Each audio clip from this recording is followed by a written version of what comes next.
Brief, accurate and important news of today's Tuesday. At the cost of 1 million Afghans in the Yusuf Khel district of Paktia province, 10 kilometers of gravel roads and 80 meters of returning walls were constructed. Acting Minister of Vice and Virtue, Sheikh Muhammad Khalid Hanafi, in a speech to a public gathering in Ghor, said that the Islamic system, the nation and the country are of the special value to the Islamic Emirate of Afghanistan and they will never compromise on them. The electricity company says a written test was taken from about 66 qualified people in the center and provinces to hire professional positions.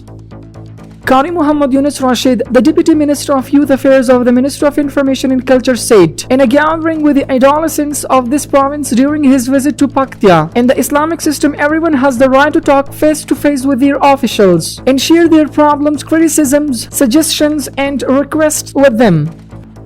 Minister of National Defense says 53 people graduated from Command of Joint Military Training of Hazrat Abdullah ibn Masood.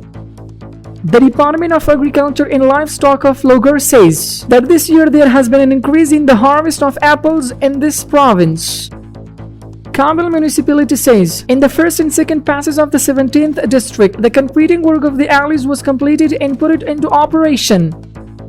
In Balkh province, a child named Adnan was rescued from the clutches of kidnappers by the security forces.